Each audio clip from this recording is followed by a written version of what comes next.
Bonjour à toutes, bonjour à tous. J'espère que vous allez bien. Donc, je vous retrouve pour le tirage sur les énergies de la pleine lune en Scorpion qui aura lieu le 16 mai 2022. Alors, une pleine lune, c'est toujours l'apogée de la nouvelle lune précédente, c'est-à-dire ici, c'est l'apogée de la nouvelle lune en Bélier qui a eu lieu le 30 avril dernier et qui était doublée d'une éclipse solaire. Donc cette pleine lune est aussi, se produit aussi avec une éclipse lunaire cette fois-ci, donc je vais y venir après. Déjà en règle générale, lors d'une pleine lune, des émotions peuvent remonter à la surface. Donc c'est justement pour que l'on puisse en prendre conscience, pour que l'on puisse les voir, les conscientiser afin de pouvoir les régler définitivement. Avec l'énergie du Scorpion, les énergies peuvent ici être particulièrement intenses, assez exacerbées, plus intenses que d'habitude. Parce que avec le Scorpion, on est dans la profondeur des océans, on est dans le monde de la nuit, des mystères, on est dans le monde vraiment des eaux très profondes. On est dans des énergies de passion, de lucidité, de clairvoyance, de stratégie aussi et de ténacité, mais aussi dans des énergies d'idées noires, d'obsession, voire d'agressivité.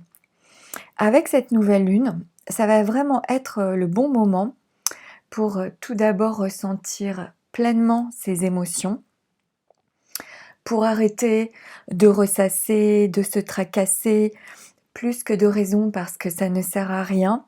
Donc il est vraiment temps de lâcher toute négativité, donc de lâcher prise des émotions négatives ou de s'éloigner de toute relation ou situation qui peut être toxique pour soi. Avec une pleine lune en Scorpion, c'est aussi une bonne période pour utiliser votre magie pour atteindre les résultats que vous souhaitez voir se réaliser dans votre vie. Alors au niveau du tirage, en focus général, j'ai eu la carte du jour et la carte de la stérilité. Donc ici, le jour nous parle, c'est le jour qui se lève, donc c'est la naissance du jour, c'est la naissance de quelque chose. On voit la lumière devant soi. Elle signifie que l'on sait où on va, que tout est devant nous et que l'on prend son indépendance. Aussi, il y a un ange sur cette carte. Il est magnifique d'ailleurs. Donc il peut rappeler à certains peut-être que votre ange gardien est présent à côté de vous, qu'il est toujours là et qu'il veille sur vous en permanence en fait. Ensuite, avec la stérilité, là on nous parle d'isolement, de solitude. C'est une carte avec la stérilité qui représente le gel, le froid, l'étroitesse, la froideur, les choses gelées dans le sens d'une stagnation. Donc ça peut avoir deux significations ici. Soit certains peuvent avoir besoin de s'introspecter et de se retrouver seuls pour réfléchir à une situation. Soit les choses n'avancent pas, rien ne bouge, la situation est gelée et on ne peut qu'attendre et patienter. Donc ici, avec le jour placé avant, j'ai l'impression comme si ce jour qui doit se lever va être mis en stand-by, comme en attente, pendant peut-être l'impact de cette éclipse, et que l'on y verra plus clair lorsque le jour se lèvera, comme si le jour se lèvera après l'éclipse. Donc je sais pas, c'est possible, c'est une possibilité. Donc au niveau du tirage, la carte qui a sauté avec les 77, la première c'est la lune. Et c'est pas une pleine lune d'ailleurs. Donc bon, on est bien dans un tirage de lune. Et la lune tombe du jeu en premier. Donc normalement cette carte signifie le temps d'une lunaison, c'est-à-dire le temps d'un mois. Il y a une notion de rapidité dans le temps avec cette carte. Or, cette pleine lune en Scorpion est doublée d'une éclipse lunaire, ce qui signifie que cette pleine lune sera éclipsée. C'est-à-dire que d'habitude, lors d'une pleine lune, on la voit, elle réfléchit la lumière du soleil, la pleine lune est éclairée. et on voit à peu près clair lors des nuits, puisqu'elle est pleinement éclairée par le soleil. Or ici, on n'y verra pas clair du tout parce qu'elle sera éclipsée. Donc quelque chose sera éclipsé pendant un temps, on va être dans le noir, en fait, au lieu d'être en pleine lune. Sachant qu'une éclipse génère des répercussions non pas sur un mois, mais sur 6 mois environ. Donc, les messages de ce tirage peuvent s'étendre sur les 6 prochains mois, et nous en aurons les retombées, nous pourrons en voir les résultats en automne ou même en hiver avec la carte de la stérilité que j'ai. C'est comme si cette pleine lune, elle est gelée en quelque sorte, et que ça va peut-être être stagnant quelque part. De toute façon, avec la lune, on nous parle de sensibilité, de réceptivité, d'intuition. Donc déjà, elle nous dit d'écouter notre intuition. Avec cette lune et d'autres cartes que j'ai dans le tirage, on nous parle de choses pas claires, de choses cachées. Donc tout peut-être va être flou durant cette période où on n'y voit pas très clair, et cela va pouvoir faire remonter en nous peut-être des angoisses, des peurs, des incertitudes qui peuvent être assez fortes avec le Scorpion. Donc ce tirage commence par la Lune, mais il se termine par le Soleil. Cela signifie pour moi que les choses vont s'éclaircir au bout d'un moment parce que le Soleil représente la réussite, la lumière, le triomphe. Donc déjà, c'est assez rassurant. Ensuite, avec l'œil, ici, c'est un peu Big Brother is watching you. Cet œil, il est un peu malveillant. Il peut nous parler d'ennemis, de jalousie, de médisance, de choses comme ça. Donc cet œil, c'est aussi, ça peut vouloir dire aussi le fait d'accorder une attention particulière lorsqu'on n'y voit pas très bien. C'est-à-dire que là, on essaye d'y voir clair. Donc c'est le fait d'observer la situation, l'événement ou la personne qui nous préoccupe, c'est le fait de voir et de viser juste, afin d'avoir une vue d'ensemble, une vue globale et panoramique de ce qu'il se passe. L'éclair à côté nous parle de quelque chose de soudain, d'un imprévu. Il peut s'agir de grandes prises de conscience ici, soudaines, ou de grandes révélations inattendues, et peut-être impressionnantes, parce que j'ai eu l'augmentation juste en dessous, l'élévation en dessous. Donc peut-être de fortes prises de conscience qui vont avoir lieu durant cette période. La seringue nous parle de dépendance.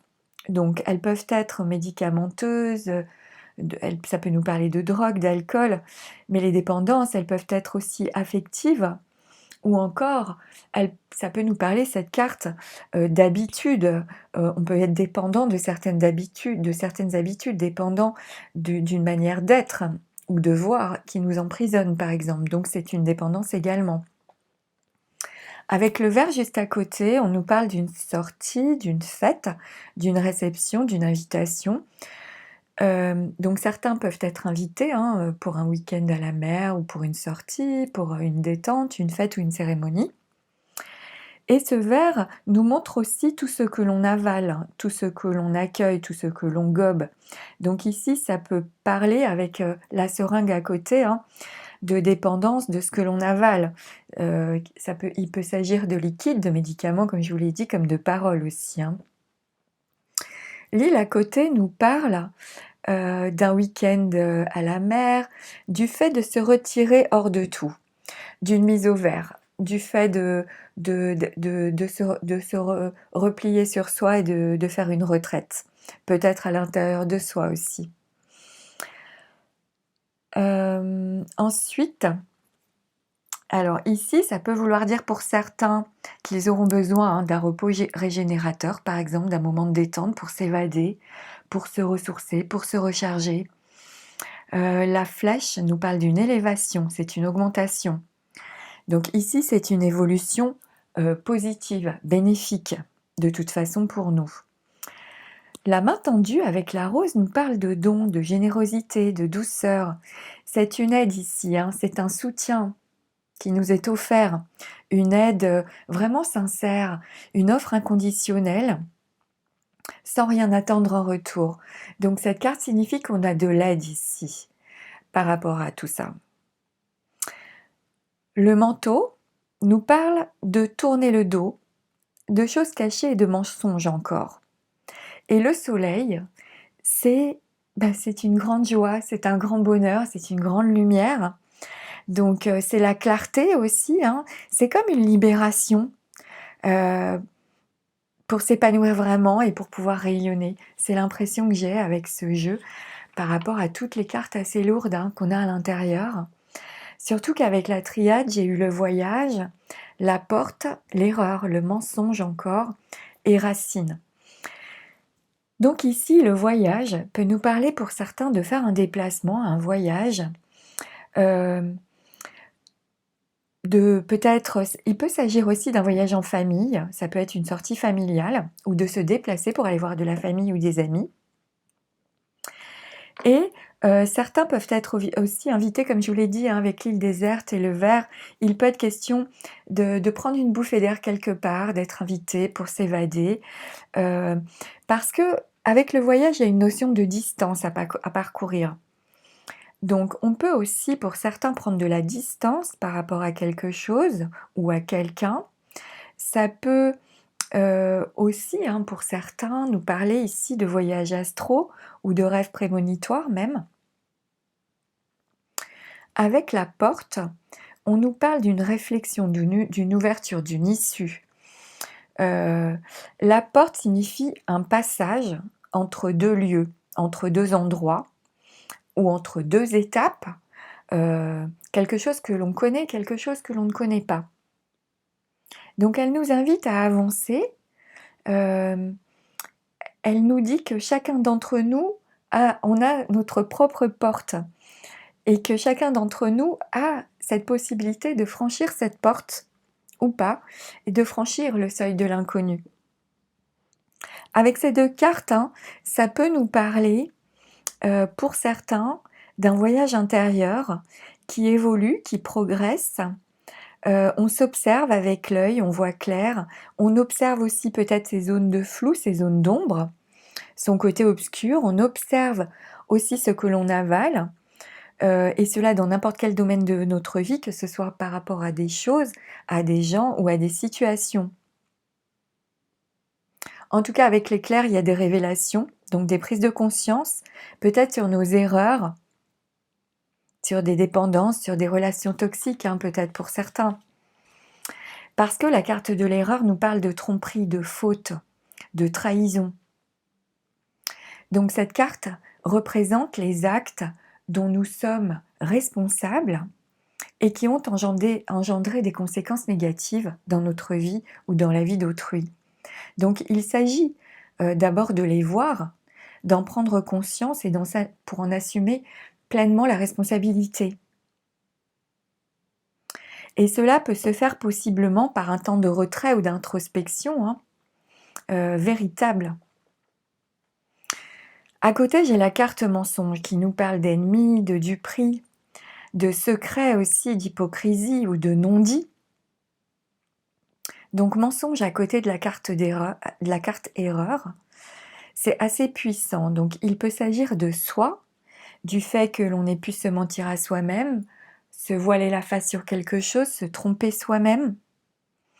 Sur un plan plus global, il peut s'agir de choses cachées, hein, de traîtrise, de dissimulation, de trahison, qui vont être révélées de plus en plus.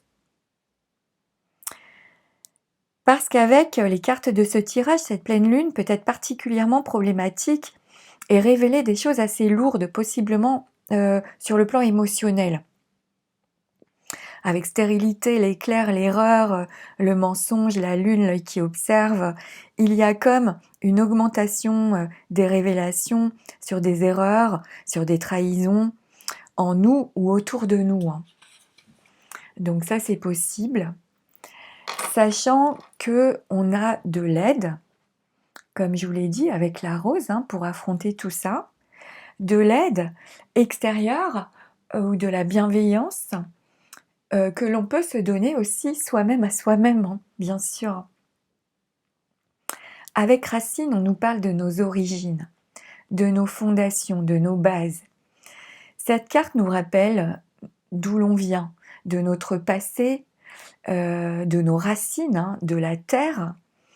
Elle nous invite à observer peut-être nos liens, nos attachements, amicaux, familiaux ou autres, nos habitudes, tels que nos vieux clichés, nos anciens schémas auxquels on peut être attaché, nos vieilles manières de voir ou de penser. C'est le bon moment pour affronter tout ça et les dépasser, pour travailler sur ce côté-là en fait, et ne pas laisser le passé nous retenir. Lâcher prise pour continuer d'avancer avec le manteau, hein.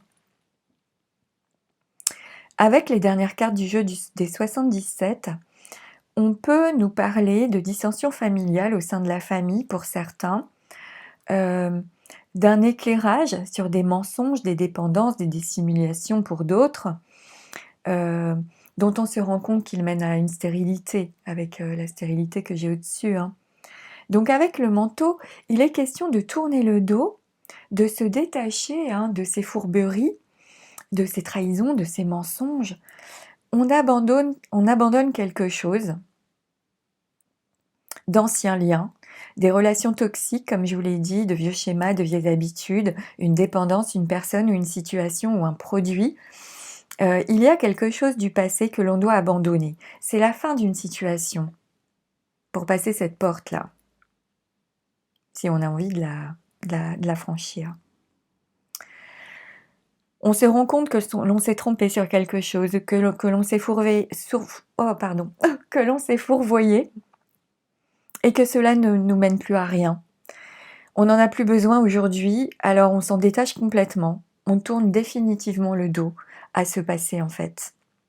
Pour aller vers le soleil, vers la lumière, hein, vers un nouvel horizon plus joyeux, plus chaleureux, plus lumineux. Donc, alors avec le tarot, ah zut, j'ai oublié mon jeu de tarot. C'est dommage. Oh, quelle andouille. Et j'en ai pas là près de moi. Bon, bah c'est pas grave. Avec le tarot, je peux pas vous montrer les cartes parce que je l'ai pas. Ou alors vous m'attendez, je reviens. J'ai enlevé mon micro. Je vais chercher mon jeu. Je suis désolée.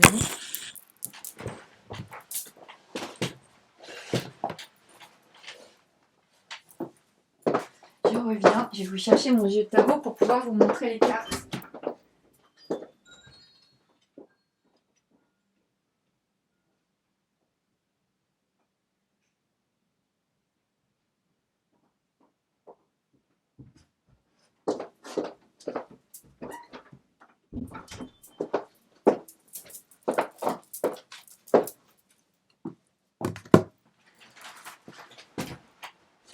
Alors, je remets mon micro, j'espère que vous m'entendrez. Et j'ai récupéré mon tarot pour pouvoir vous montrer les cartes quand même, parce que je pense que c'est important.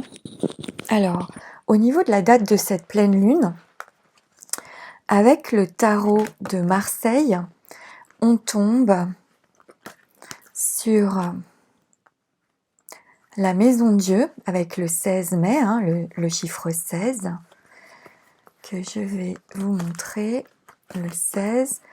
Mais ça nous fait 5, donc on va avoir le pape. Oh, c'est fou ça.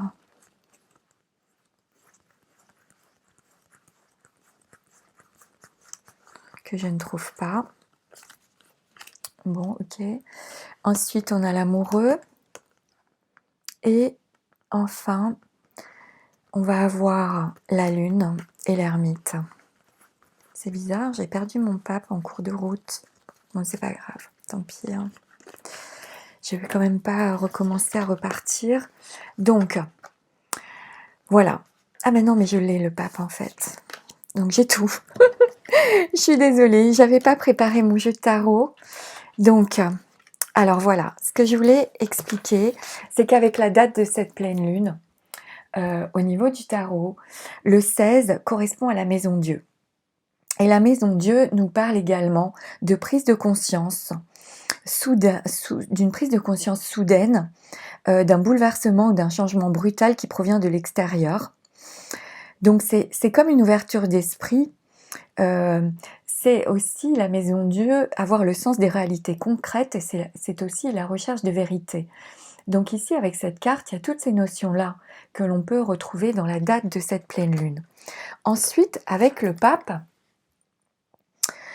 pour ce mois de mai, le pape peut nous mener à un nouvel idéal de vie ou à la modification des règles de conduite que l'on se donne. Avec le pape, il fait le pont entre le ciel et la terre, c'est la morale et la sagesse. Donc on peut distinguer le bien du mal ici, et c'est le fait de tirer les leçons des expériences que l'on a vécues avec ce pape. Donc ça, c'est la seconde carte qui correspond à la date de cette pleine lune. L'année, comme je vous l'ai déjà dit, 2022, ça correspond à la carte de l'amoureux. Donc l'amoureux nous parle de choix, nous parle d'amour, de relation, c'est une carte extrêmement relationnelle. Donc ici, on peut rechercher des contacts agréables autour de soi, avec des discussions vraies et sincères. C'est une carte de rapprochement dans les contacts relationnels. On ouvre son cœur, on ouvre ses sentiments aussi, et on peut même tomber amoureux avec ces cartes. Pour cette date de cette pleine lune, il y a cette possibilité aussi là avec le mélange des cartes que j'ai. Il peut y avoir un coup de foudre avec ces cartes durant cette pleine lune. Pour certains, évidemment. Et l'addition de la date de cette pleine lune nous amène à la lune, encore. Donc c'est pour ça que je voulais vous en parler. Donc on retombe encore sur la lune. J'ai eu des cartes de lune et la date nous amène à la lune une fois de plus. Alors ici, avec la lune, comme je vous l'ai dit, c'est l'intuition. Donc on ressent, on comprend, on devine. Beaucoup d'émotions peuvent remonter, ça rejoint vraiment le tirage, des peurs, des angoisses, des inquiétudes, on peut avoir des pertes de repères, de la tristesse aussi. Pour certains, se retrouver dans un espèce de marasme émotionnel, parce qu'on est perdu, on n'y voit pas clair, les choses sont floues et on ne sait pas où on va et ça fait peur. Donc il peut y avoir beaucoup de confusion. On peut aussi, pour certains, se cacher derrière les traditions, derrière le passé. Et là, le passé ou les traditions peuvent nous empêcher d'être nous-mêmes. Donc, il y a aussi toutes ces notions-là avec cette carte pour cette pleine lune en Scorpion. Et le 18, si je fais 8 plus 1, ça fait 9, ça me mène à l'ermite. Alors l'ermite, lui, il réfléchit. Et alors, quand j'avais étalé les cartes tout à l'heure, en fait, j'ai l'ermite qui éclaire la lune. Vous voyez? Donc, ici, c'est comme si l'ermite, il cherche à comprendre. Déjà, l'ermite, c'est un peu le Colombo du tarot, comme disait un ancien prof à moi. Il prend le temps de comprendre les choses pour aller au-delà des apparences. Il procède à cette recherche de manière solitaire. Il se met en retrait et éclaire les choses avec prudence, pour les analyser avec patience et persévérance, l'ermite, afin de bien comprendre ce qu'il se passe. C'est le grand sage du tarot, l'ermite. Donc ici, il éclaire la lune, donc il éclaire les choses floues, les choses cachées, non dites. Il cherche à comprendre lentement mais sûrement pour savoir ce qui se cache derrière. Donc ça rejoint un peu le soleil ici et la lune, c'est rigolo. Donc écoutez, voilà ce que j'ai compris pour le tirage de cette pleine lune en Scorpion qui arrive. Je m'excuse de ne pas avoir préparé mes cartes de tarot, j'espère que vous m'en voudrez pas trop. Et puis de toute façon, cela finit bien dans mon jeu avec le soleil qui triomphe, c'est le triomphe de la lumière en fait, le soleil. Mais il risque d'y avoir un passage compliqué, peut-être assez délicat à traverser pour tout un chacun. On est tous dans le même bateau, plus ou moins. Donc observez avec l'œil, prenez du recul Gardez patience et restez calme avec l'ermite. Ressourcez-vous dans la nature avec Racine pour réfléchir et garder votre discernement, toujours avec bienveillance envers vous-même et envers les autres. Et pour conclure ce tirage, comme d'habitude, je vais tirer une petite carte d'oracle pour voir si on pourrait avoir un message supplémentaire ou un conseil pour cette pleine lune en Scorpion qui arrive. Et donc doublé d'une éclipse lunaire, donc ça va durer pas mal de temps, quoi. Il y en a pour 6 mois environ, donc voilà, on va voir. Je crois qu'il y en a une qui s'est retournée, non? Non, donc je continue. Si, il y en a une là, que je n'avais pas vue. J'ai du mal à l'attraper, hein. Alors, vulnérabilité. Être vulnérable est un signe de force, non de faiblesse. Lorsque tu offres à l'autre la beauté de ton cœur, tu lui permets d'entrer en résonance et de t'offrir sa beauté à son tour. Donc voilà la carte que j'ai eue pour cette pleine lune en Scorpion du 16 mai 2022. Et bien comme d'habitude, je vous remercie beaucoup pour votre écoute, pour votre bienveillance, pour votre fidélité. Merci beaucoup à vous tous. Si vous avez aimé cette vidéo, n'hésitez pas à la liker pour m'aider moi, parce que ça me donne davantage de visibilité sur le net. Et puis en ce qui concerne les tirages, je pense que je vais m'atteler à ceux de l'été, parce que ceux du printemps, si vous les avez pour l'été, c'est pas trop intéressant. Donc comme je n'ai pas pu les faire parce que j'ai eu pas mal de soucis dans ma vie, je vais essayer de vous apporter ceux de l'été. Je verrai, sinon je vais continuer peut-être un temps les pleines lunes, les nouvelles lunes, jusqu'à ce que je puisse me remettre au taroscope. Donc voilà, merci pour votre patience, merci pour votre compréhension. J'espère en tout cas que ces messages pourront vous aider, vous être utiles pour cette période. Et puis pour ma part, je vous souhaite de passer une magnifique pleine lune en Scorpion. Et je vous retrouve dès que je pourrai pour de nouvelles vidéos. Merci, au revoir, je vous embrasse, au revoir.